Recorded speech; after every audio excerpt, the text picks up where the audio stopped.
So here I am in Rome, Italy. I'm leaving. I've been here 4 months. It's my last day. Leave tomorrow morning. Going back to San Francisco Bay Area. It's Rome, Italy. A Trastevere neighborhood, right? Sort of on the other side of the Tiber River from the city center, but it's still walking distance. Although, personally, I don't like walking, 40 minutes. But although here, that's like a normal thing to do. So what I do is I usually go out for the day and then try not to come back too quickly. And that's a lot like the topic I'm going to talk about today, which is the difference between New York City and San Francisco as places to live in the United States.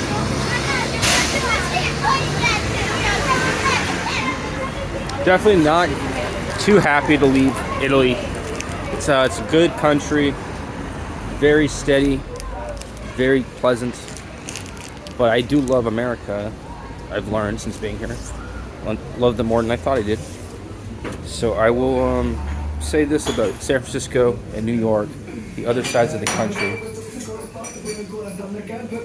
San Francisco is like, it's a little bit of like a jewel of the city, sort of like Seattle. Like it almost shouldn't exist. Thank you. It doesn't feel entirely real when you're there. It's closer to Asia, right? It has a beach, which is neat. So does New York. But the San Francisco beach, I think there's a little more surfing and stuff you can do there. Although I have heard that in New York you can surf also. So I mean, it's not like prohibited. But the cultures are way different. Like in the immigration cultures. I mean, in New York you have European, African, Middle Eastern, largely some South American too, and then in West Coast it's a lot of Central American, South American, and Asian, as well as European. And there's a little Middle Eastern stuff. I mean, there's a little bit of everyone everywhere, but I would say by and large more Asians in West Coast, and then more Middle Eastern, Africans on the East Coast. Definitely more Africans on the East Coast, especially in Brooklyn where I live. There's a lot more African people there than in anywhere in the Bay Area, pretty much, except for certain parts of the East Bay, like Oakland and Richmond and whatnot, Vallejo, So what I was saying is that I don't know. It depends on what culture you're into. If you're into like hip hop, New York's kind of is going to be better. However, Oakland has a good hip-hop representation ultimately. It's not a bad place if you're into hip-hop. If you're into rock music, California, I think, is a better state if you're interested in like rock and roll, because there's so many different places that could work in terms of marketing or in terms of finding inspiration for songwriting or in terms of networking. It's more of a rock and roll state, I think, than New York. New York State's not that easy. New York State has more of a rock vibe, but it's not as easy to like maneuver around as California is, at least from my perspective as a Californian mostly. 20 years in California, right? New York has only spent a year there, so I'm probably wrong. But at any rate, I felt like it was easier in California to network than in New York, because in New York, in New York City you can network, but in terms of the whole state, I think it'd be harder to. But in New York City, it's easier to network than in San Francisco, for sure. It's a flatter. Thank you. It's a flatter city. Oh, one sec. Let me show you this.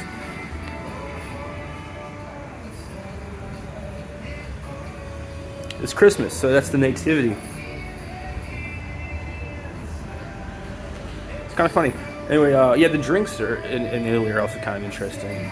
You get pizza and stuff, but you also get some drinks and things. It's all different here. It's all a little different, right?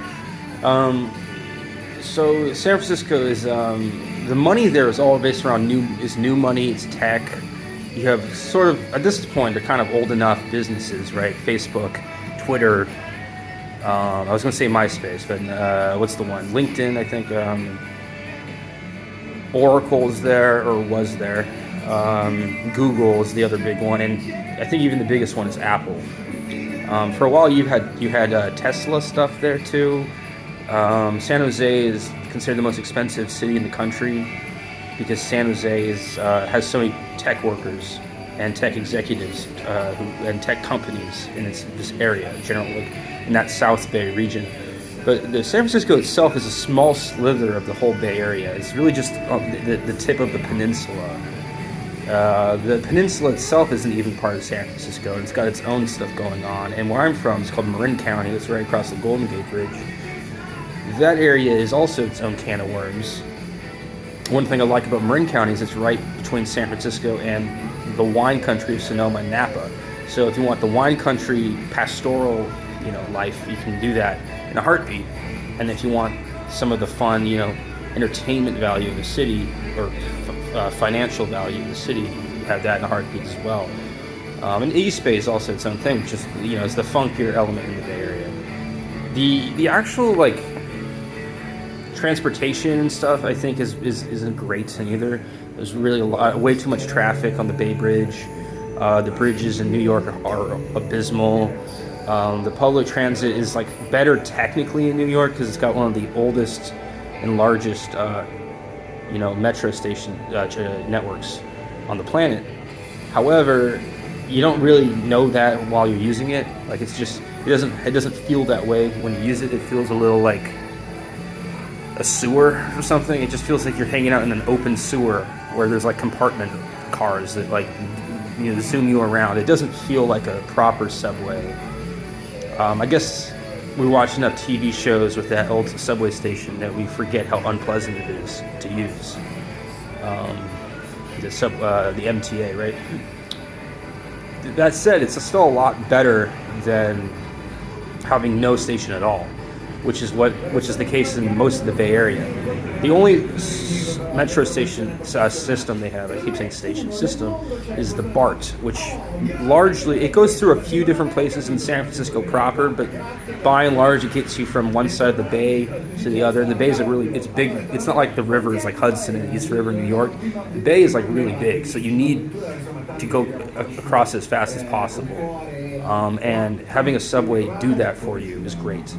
The other thing I like about New York is they have the elevated trains in Brooklyn and Queens and stuff. Those are really fun, and they're more aesthetic than the underground one. They're just more. They have more of a dignity to it.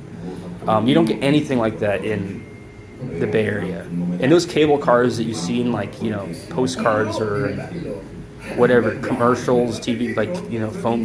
They had a Verizon commercial for a while. They had people in San Francisco hanging out at a park, and they would go on the cable car. And those cable cars don't. They're they have a limited track, and they're only for tourists. If you use one of those every day, I'd be surprised. But I'm sure someone does. It's very rarefied because they have a limited range, and they mostly just get you up and over a hill. Essentially, it's so you don't have to walk over the hill. They're very old, right? So totally a tourist move. A lot of the stuff that you go to San Francisco to do is not something locals do. Same with New York. A lot of things there are kind of Liberty. There's Alcatraz in one case, and in the other case there's Statue of Liberty. Both of those things are things that you kind of have to plan ahead. They take hours out of your day to do it. There's nothing that fun about it except for the one moment when you realize you have the best picture on your Instagram for better than anyone, for a while. That's the best moment in that, and that's always been kind of the value in those sorts of sites. Okay, so getting into the nuts and bolts, the art scene in San Francisco isn't as good as New York, although it isn't as bad as you would think. Because San Francisco, despite not being LA, it has a reputation for catering to the aspects of the arts that LA does not cater to, because it's in the same state. So people flee from LA and they go to San Fran, and they find a new mode of existence there very often. And that's also true with other cities in the West Coast, like Portland, Seattle. But San Francisco has kind of had, for a long time, kind of had the reputation for it when the others didn't.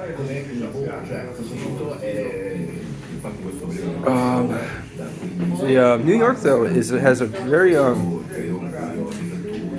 very real artistic community. It's a little hampered by the strange bureaucratic politics of healthcare and and welfare that goes on in New York. I think that sort of hampers the artistic community sometimes.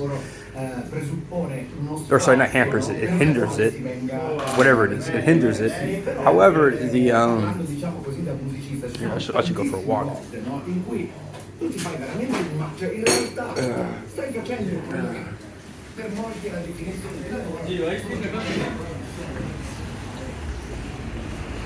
However, here I am back in the streets. Nice winter day. It's like late December. I'm wearing like barely any. I'm wearing like shorts, Barely feel it. Wearing shorts, and I'm out by the train station, walking towards it. Anyway, so what I was saying was the nuts and bolts of living in SF versus New York is not. Is where it gets pretty interesting, because New York has millions of people, like almost 10 million people. San Francisco has like 1 million people in a given day. If you're considering, it's got less than that technically, but if you consider all the tourists there, it's around that much. New York probably has way more than 10 million. If that were the case, if we apply the same logic. The other thing is, the people in New York they don't necessarily have the same attitude in San Francisco. So in San Francisco, there's more of like an open-mindedness, a liberality, a psychological abandon, that's very left-leaning. Because New York is fundamentally a conservative city, I think at core. I don't think it admits it because it's bad PR. But I think there's something very conservative about New York City. It's a working city. And it works people to the fucking bone, It's not like a cute cupcake village city like San Francisco is. San Francisco is like a walk in the park, literally. Literally, like, people will, take huge breaks from work, just go walk around and walk their dog, and, and weather that isn't exactly inclement, but it's neither, good nor bad, so they do it anyway. They stroll around. And the other thing is, the parks in San Francisco are like extremely better than in New York. However, the New York parks aren't like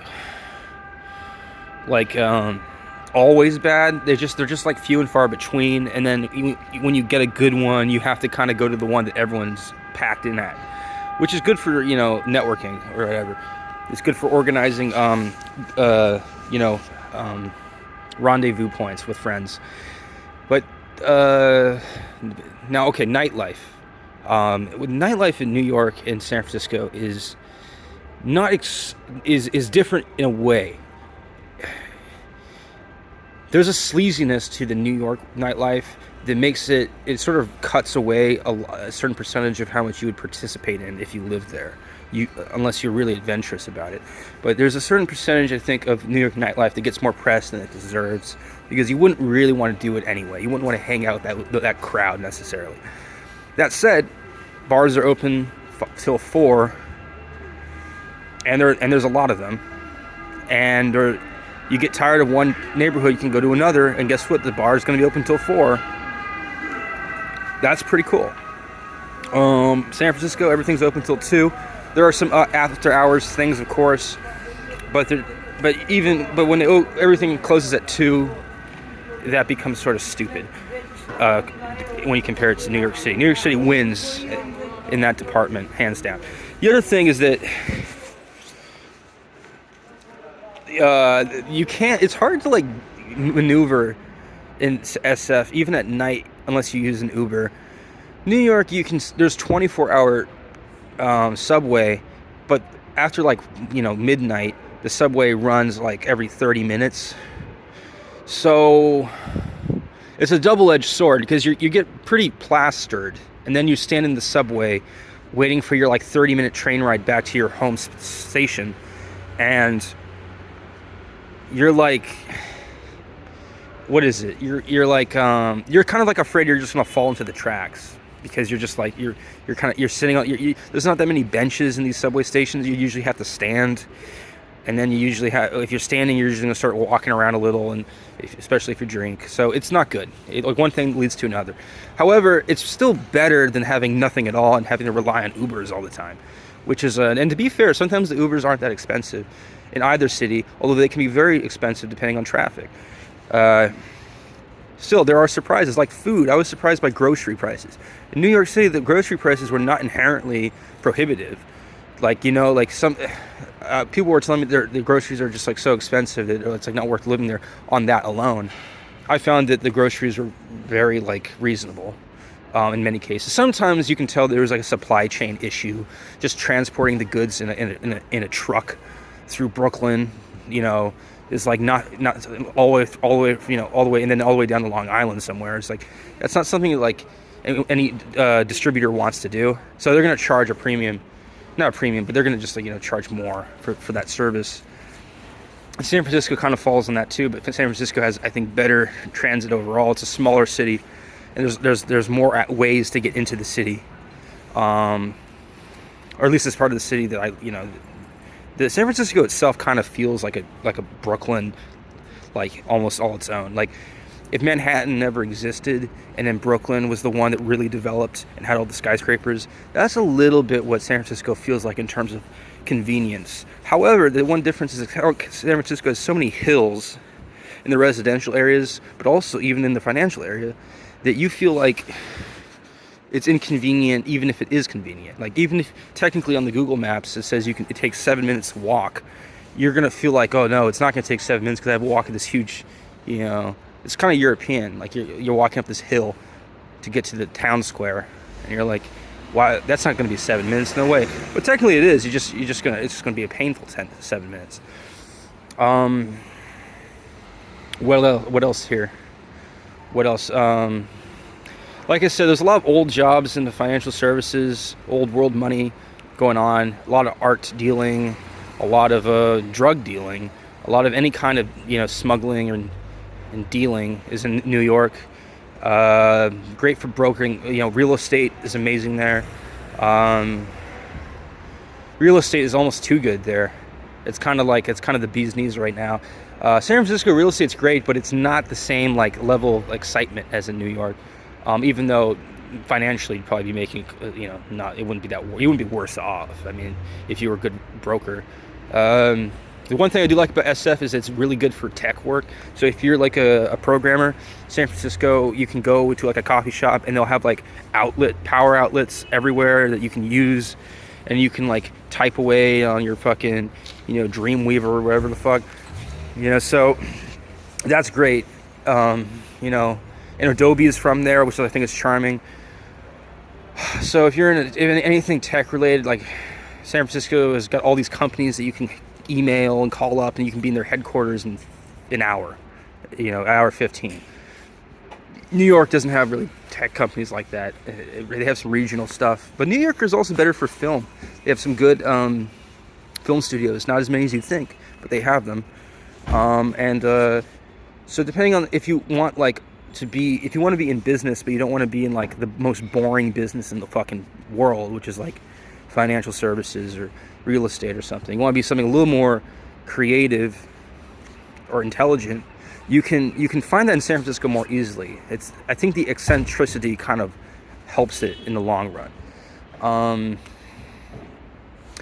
In the short run, New York is better though. In the short run, New York, you know, you really have to know the basics in order to thrive there, and the street art there is probably better than San Francisco in certain ways, and then also the artistic community there is like it's kind of migrating a lot these days because of gentrification. But you can go to Bushwick right now, and that's like the bona fide artistic area at the moment. Also, it's kind of pouring into Ridgewood a little. Williamsburg kind of has some of it. If you're in the hipster stuff, I would say New York might be better than San Francisco, but San Francisco still has Haight-Ashbury, Mission, Polk Street, Lower Grant. What am I missing here? What's that one? Not Broderick, but the one, Divisadero. It's got I said Mission. What am I missing? Soma. I mean, there's a lot of stuff in San Francisco in terms of chic neighborhoods that are stylish. There's a lot going for that. In New York, I feel like there was way less chic neighborhoods, but then when you did find one that was chic, you appreciated it more. So that was kind of a coziness to that. Like, oh, this is the little neighborhood in, like in the Lower East Side. It's like, East Village or whatever that caters to what I like deep down. The same with Bushwick did that. Same, and then you go to San Francisco, hate Ashbury, and then of course LA has that too. The one thing I do like about San Francisco is that LA is not extremely far away, and it's got more of the same of what you like, and it's got different versions of what you like, and it's got things you didn't know you liked, but it's only got it there, whereas SF doesn't. So in SF you have a wider spectrum to explore than on the East Coast. The East Coast, are you really gonna want to hang out in Boston on the weekends? Unlikely. Unless you're extremely basic.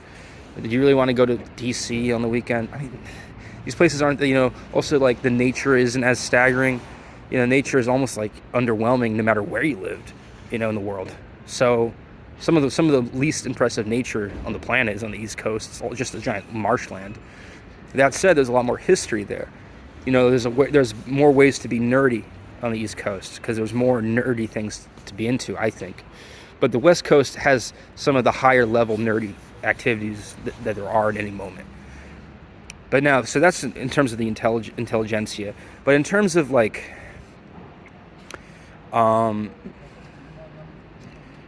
just migrating your way through life,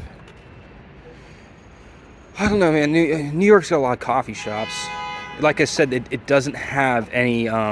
Unlike in San Francisco, New York doesn't have the plugins and free Wi-Fi and all that you'd want to do some serious, Python and projects or C++ or whatever the case, Kotlin, right?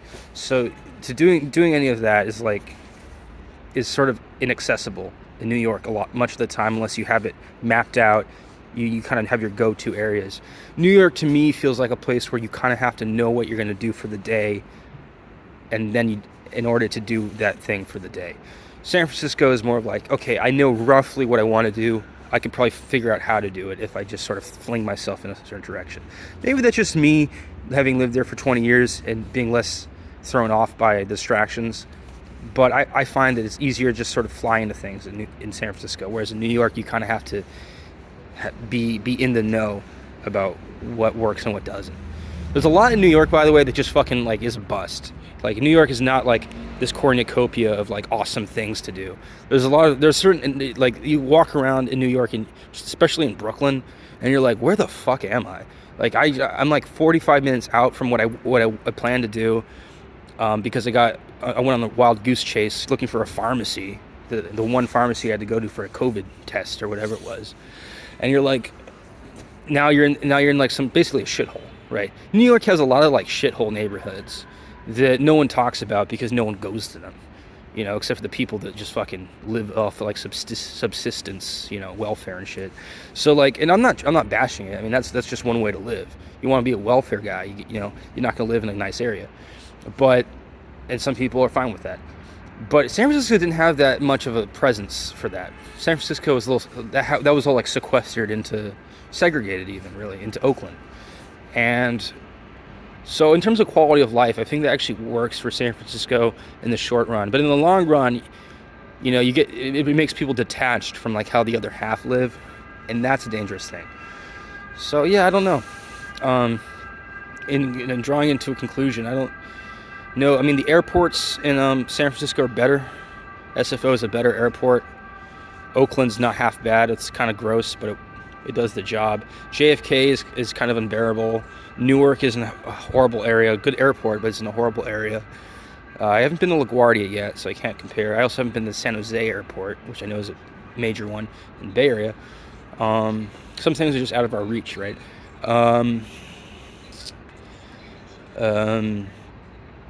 The salaries in New York, depending on what you're into, pharmaceuticals and stuff, is I believe higher in New York, but then tech is a lot higher in San Francisco.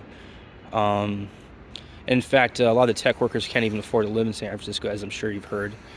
Uh, and also, the thing I noticed in New York also is that if you were into like wanting to be a musician like I do, like want to get, be a recording artist, right? Not just a like a street peddler or whatever, but like a recording artist. Um, it's not that easy to meet people that have the same sort of attitude that I have. I think for some people it is, but for other people it's like, like living this prim life in like fancy New York apartment might not be conducive to like the most like character-driven music, right? So if it's hard, it can be hard to find people that have that same passion. Whereas in California, I think music by and large is like an easier thing to like bump into people about, just because there's so many places that you could be, and the weather is so fair that like you could kind of be anywhere at any time and not be worrying about like the wind chill, or like you being like you're not worried about being like having your tires slashed on the side of the road and then being stuck in the cold for like a week or whatever. New York State is kind of an intimidating state in terms of having a lot of nature and not a lot of society, and it's also just cold. Yeah, California is a warmer state, so that helps in terms of just keeping you calm and present. Anyway, don't want to belabor any points. I think I made enough points. One thing about food. Yeah, so the demographics are different. I'll close on food. I'm not like crazy about food as a topic, but I know people like to talk about it, and I do eat, so I do know something about it. The food in the East Coast is generally more like Europeanized, although it's also sort of like less, it's like boring, like it's more like aged American ideas about what your European American food should be. These old notions. And West Coast has got more Asian food. It's got probably better Asian food and more variety to boot. However,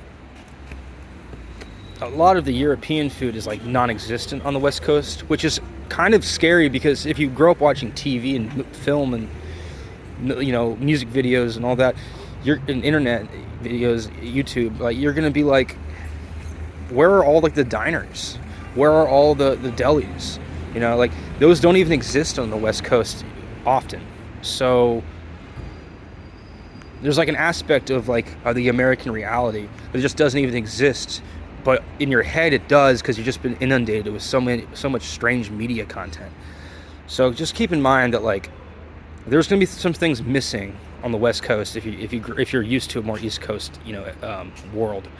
Like it's hard to get a good sandwich on the West Coast. It's not impossible, but it's like it's not like a matter of convenience. It's sort of a matter of preparation. And then on the East Coast, the Mexican food is like sort of a joke. Like it's sort of like Mexican food is like not supposed to be that big of a deal. Like where I'm from in California, it's like you just go somewhere and get a burrito or some nachos or a quesadilla or maybe tacos, anything. They have a variety of items on the menu, but you don't fuss about it. You just get something. Fajitas, right? Chimichanga, whatever. You get that, and then you just eat it, and then you're like, oh, okay, that was a lot of food. I'm kind of stuffed, so a little grossed out with myself. But hey, job done. On the East Coast, I got the impression that every time I went to Mexican food, I had to get like 3 margaritas and like unbutton my fucking shirt and buy like tacos for the team. Like it just felt like it was like a sensationalized experience, and the food wasn't good. It was like it was like Shane level, Chevy's Mexican food. So you're like, the East Coast Mexican food is sort of like this weird like masquerade of Mexican food. And to be fair, they're further away from Mexico. They probably have less Mexican American immigrants and all that. I think that for them, Mexico is sort of like a cartoon of a, whereas in the West Coast, Mexico is more of like a neighbor. Um, yeah, and then as far as other foods go, barbecue is not something you really focus on in either place, but it does exist. It's usually overpriced, just because people think that they have to buy like by the pound, which they don't. But they feel that, so they go in and they go barbecue place and they get ripped off, because they don't understand that you can there can be like a lower floor for food prices. Middle Eastern food is it was kind of actually a fair mix. I want to say, like, every city I've been to on the West Coast, on the coasts, they usually have like some Middle Eastern food. Maybe not Miami, maybe not like Portland, Oregon, but like Seattle, San Francisco, you could get like kebabs and stuff, gyros or whatever. I guess that's Greek, but you could get that. New York, you could get it probably more so. A lot of the delis are operated by Muslim immigrants from various countries. So a lot of them, but I think Arabic speaking mostly.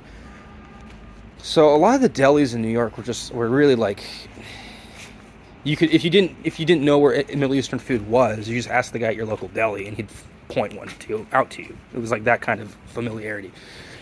Whereas in the West Coast, like, yeah, you could find one on Google Maps and it would likely exist, but it wouldn't be like, there wouldn't be someone who could like point your way to it, like there was in New York. Chinese food. Well, the San Francisco Chinatown is probably the most similar thing to New York in terms of food. Like, they both have Chinese food in abundance in their Chinatowns. New York's the biggest one, and San Francisco's the second biggest, or maybe the third, but they're still very big. One thing I will say is that I think the San Francisco Chinatown tries to look cute and orderly. The New York Chinatown is kind of like in the middle of the rest of the city. It doesn't really have a vibe beyond the Chinese characters and the interiors to the restaurants, but the overall area doesn't really have that much of a vibe, whereas the San Francisco area has substantially more of a dedicated look and a pomp and circumstance, if you will.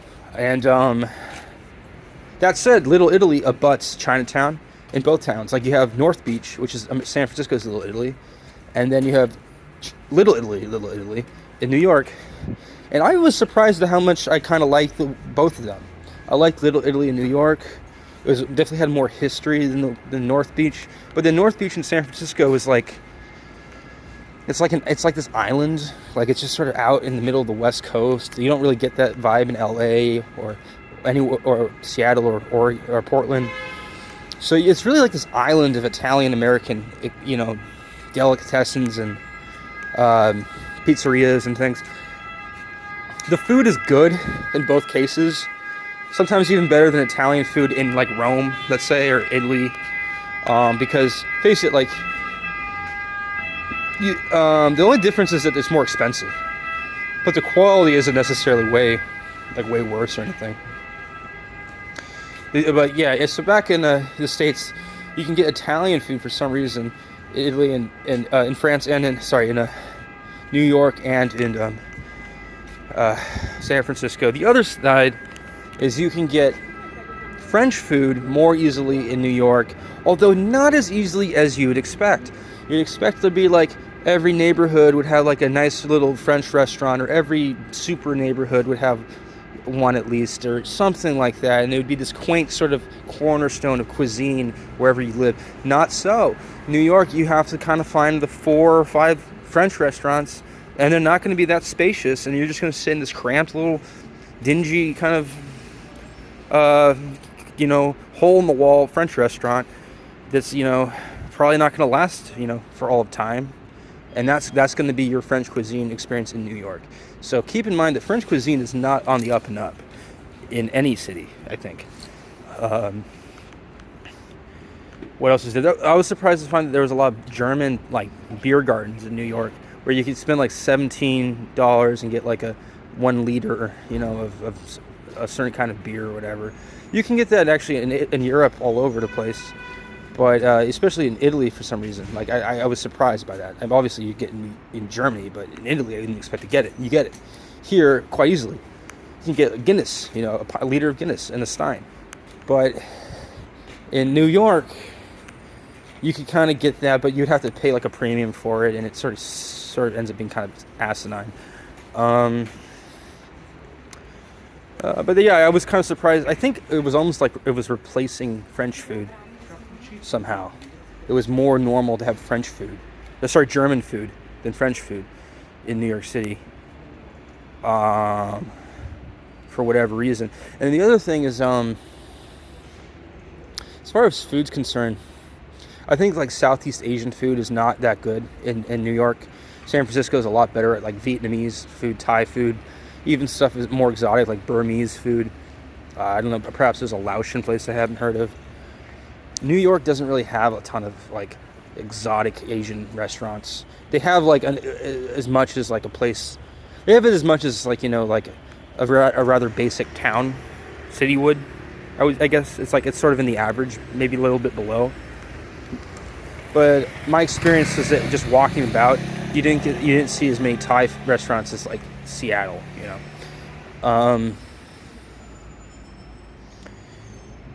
I think there's a number of Indian restaurants and Ethiopian restaurants, which are some of my favorite cuisines. But I had a scary incident where I was getting Indian food in Queens and Jackson Heights, and there was like a rat running around the deli. I was in the Indian deli, and I was just kind of like, you know what? I don't really want to like keep eating this cheap Indian food. Now that said, you know, you go back and it's not necessarily that cheap anymore. I mean, maybe if you paid with cash. The other thing is,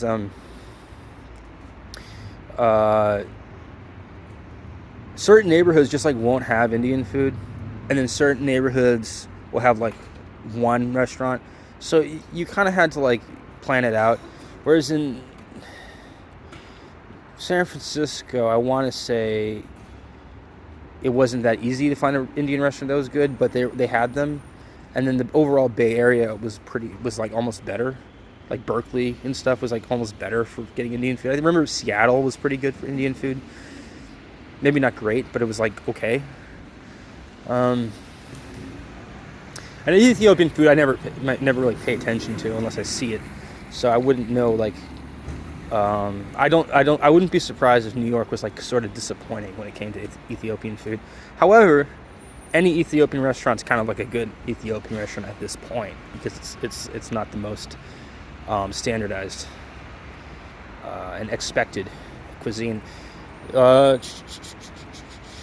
other thing I didn't like about New York, by the way, was that there was an over-reliance on fast food, junk food. It was extremely reliant on like McDonald's, which is just like depressing. San Francisco, you almost feel like they have like they're at war with McDonald's by comparison. So if you really care about your health, I think San Francisco is better in that regard. The only thing about San Francisco is that, you know, there's a lot of homeless people running around who, like, you know, might have COVID, they might have HIV or from a heroin needle, right? So, you know, there's a lot of people running around who might have an infectious disease that you have no way of knowing about. In New York, I guess the trade-off is in New York, you don't run around with those people, but on the subways, you might have to sit next to them. So that's kind of the trade-off. Neither is as like derelict and seedy as you might think, but they are both like rundown elements of sort of like American, you know, society, or Anyway, I'm at 40 minutes, right? It's kind of a long time to do this video. Maybe I'll show off the background a little, see what Rome's like. One day I'll look back at this video and be like, hey man, 10 years ago I was living in this hole-in-the-wall apartment in Trastevere,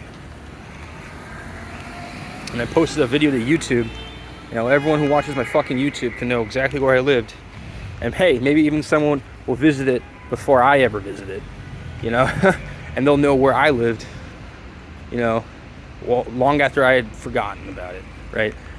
I would show you my apartment. My apartment's a little special. I feel a little bit like I'm in an insane asylum.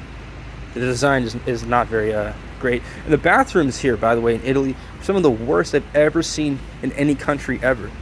Worse than even in like poor countries in Asia that like don't have the infrastructure really for like restrooms.